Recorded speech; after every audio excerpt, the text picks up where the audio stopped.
My dear friends, there is a moment, quiet and heavy, when the voice you have followed speaks for the last time.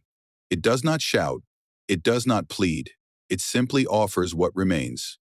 One last instruction, and it is here, in this moment, that we reveal who we truly are. Some will ask, why this, why now?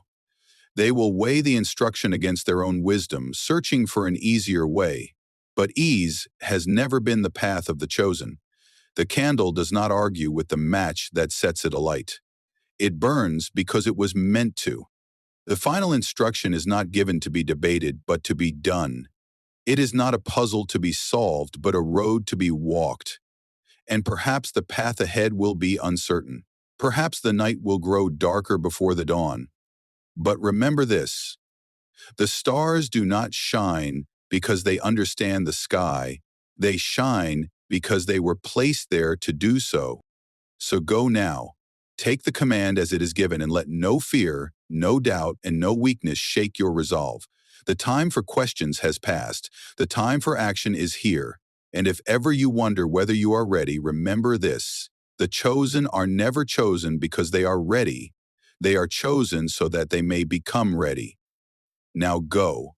It is time. To be chosen is not a privilege, it is a burden. It is easy to look at those who are called to great tasks and see only the honor they receive, the admiration of others, the sense of purpose that accompanies their path. But if one looks deeper, beyond the surface, one finds that the weight of such a calling is far heavier than it appears. It is not a crown made of gold, but a yoke placed upon the shoulders. It is not the granting of comfort, but the denial of ease. The one who is chosen is not set apart for a life of indulgence, but for a life of duty, and this duty by its very nature demands sacrifice. The first and greatest weight of the calling is that it separates the chosen from the rest. There is a moment, silent and irreversible, when one realizes that they no longer belong to the world in the same way as before. Where others may drift with the currents of life, the chosen must go against them. Where others may follow the paths of least resistance, the chosen must take the narrow road. And with this separation comes loneliness. A leader cannot walk at the same pace as the crowd. A shepherd cannot rest while the flock is still wandering. Those who are chosen are set apart not because they are greater, but because they must bear more. With separation comes expectation. The chosen are not merely given a task, they are given a responsibility that cannot be set down when it becomes difficult. It does not matter if they are tired, if they are uncertain, if they feel unworthy, the weight remains. The world does not wait for the chosen to feel ready. It does not pause until they are strong enough to carry it. The weight is placed upon them, and they must move forward, whether they tremble or not, and this is no small thing. The burden of expectation is one that can break a person if they do not understand that their strength does not come from themselves alone. Those who try to carry it with their own power will find that it is too much. It will crush them. But those who understand that they were chosen not because they were strong, but so that they might become strong, will endure. Beyond expectation lies sacrifice. To be chosen means to give up what others may freely enjoy. The chosen do not live for themselves. Their time is not their own. Where others may rest, they must work.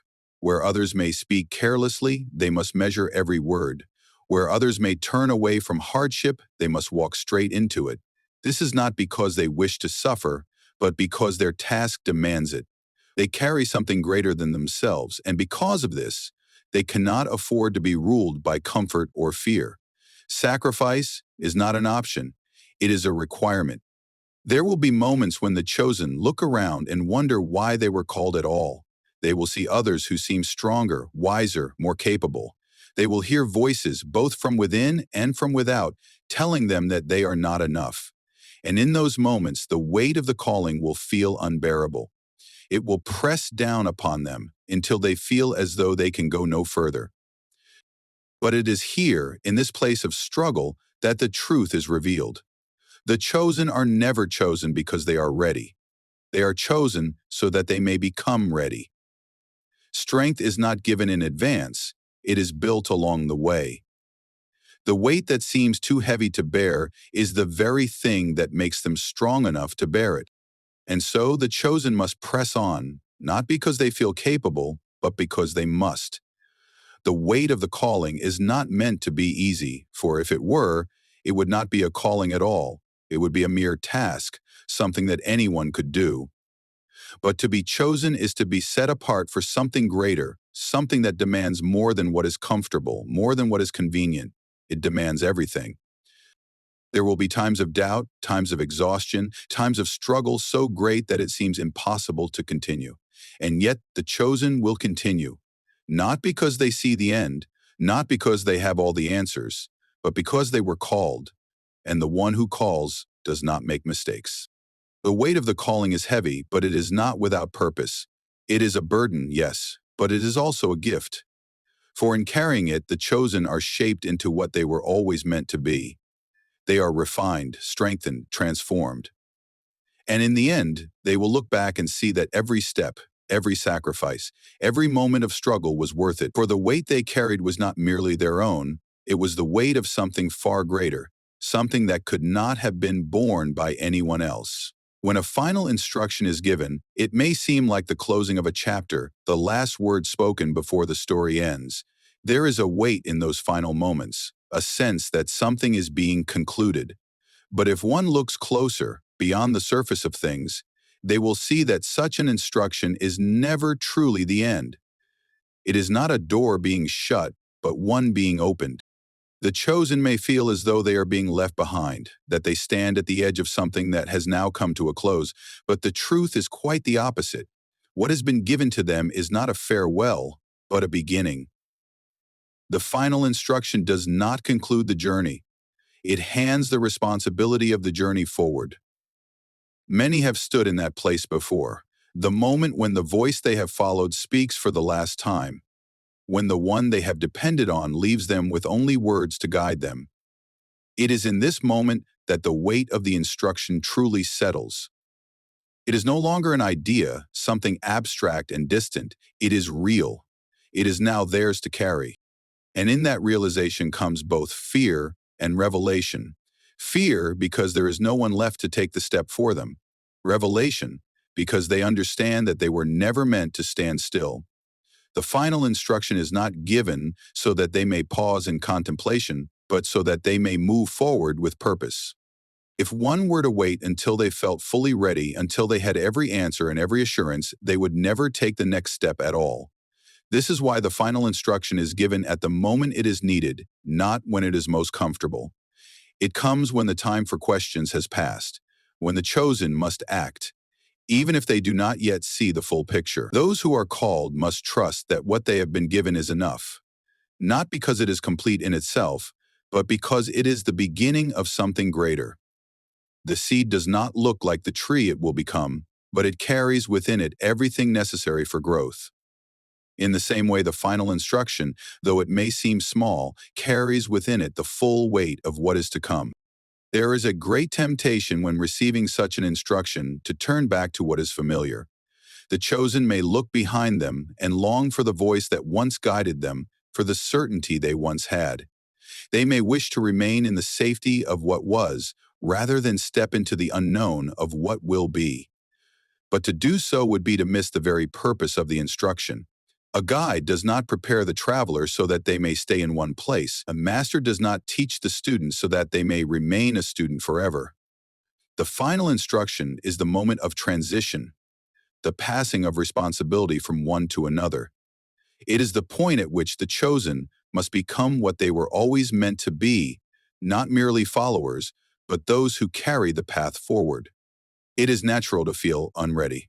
Those who have stood at this threshold before have felt the same. They have looked at the task ahead and seen its impossibility. They have questioned their own strength, their own wisdom, their own ability. But the final instruction is not given to those who are already strong. It is given so that they may become strong. The weight of it is what will shape them.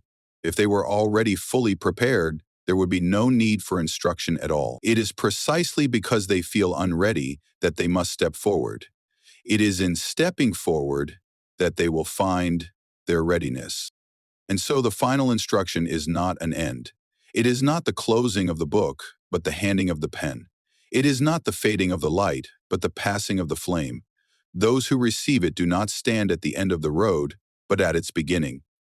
The choice before them is not whether they will understand everything, but whether they will trust what they have been given. And if they do, if they take that first uncertain step forward, they will find that what seemed like an ending was always meant to be the start of something far greater.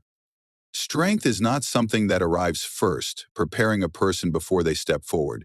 It does not descend upon those who wait for certainty, nor does it reveal itself fully before obedience is required. Strength is not the prerequisite of obedience, it is its result. The one who seeks to understand every step before they take it will find themselves paralyzed, caught in endless questioning, never moving, never growing. But the one who obeys, even when they do not yet see, will find that with each step taken, their strength increases. It is not by understanding that the weight of the task becomes bearable, but by stepping into it despite not understanding. The mind seeks explanations, but strength does not come from explanations, it comes from action. There is a temptation in the heart of every person to delay obedience until they feel fully prepared, until every doubt is settled and every answer is known. It seems reasonable, even wise, to wait until understanding is complete before stepping forward. But this is not how strength is built. No one learns to walk by standing still and studying movement. No one gains endurance by waiting until they feel strong enough to begin running. The muscles that are required to carry the weight of responsibility do not form before the burden is lifted. They form in the lifting itself. The one who refuses to carry because they do not yet feel strong enough will never become strong at all. There will be moments when the path ahead is unclear, when the instruction given seems difficult, when the purpose behind the call is hidden. It is in these moments that obedience becomes the test. If one obeys only when they understand, then they are not truly obeying, they are merely agreeing with what already makes sense to them. True obedience is revealed when one follows the call despite not fully grasping its purpose. The seed does not need to understand the rain to grow. The traveler does not need to see the end of the road to begin walking. The one who has been chosen does not need to know every reason before they step forward. Strength does not come from knowing, it comes from doing. There is a kind of knowledge that can only be gained through experience, a kind of wisdom that only arrives after obedience has been given. The one who hesitates, waiting for all knowledge to be granted in advance, will remain in the same place forever. But the one who steps forward, despite their uncertainty, will find that knowledge follows. The river does not reveal its depth until the first step is taken. The mountain does not show its true path until the climb begins. Those who obey first, even in uncertainty, will come to understand in time. Those who demand to understand before they obey may never move at all. To obey without understanding is not foolishness, it is trust. It is the recognition that there is a wisdom greater than one's own, a purpose that extends beyond what can be immediately grasped. The one who is called is not given the full picture in advance, because if they were, there would be no room for trust, no need for growth, no challenge that requires them to rise beyond themselves. It is in the not knowing that faith is tested, and it is in obedience that faith is proven. Those who obey despite their lack of understanding are the ones who will be strengthened by the very act of obedience. Doubt will come, and with it the temptation to hesitate. The mind will seek reasons, explanations, reassurances. But strength does not wait for certainty. It does not wait for every question to be answered before action is taken. It forms in the act of obedience itself. The weight of the journey does not become lighter through analysis. It becomes lighter through walking. The burden does not shrink when one sits and studies it. It becomes manageable when one picks it up and begins to carry it. The path ahead may be unclear, but obedience does not require clarity, it requires trust, and in trusting, strength is built. Those who demand to understand before they obey will find themselves weak, unready, caught in endless hesitation. But those who step forward, even in the darkness of uncertainty, will find that with each act of obedience, their strength increases. Not because they knew all along, but because they obeyed despite not knowing. And in the end, they will see that it was obedience that made them strong, not understanding.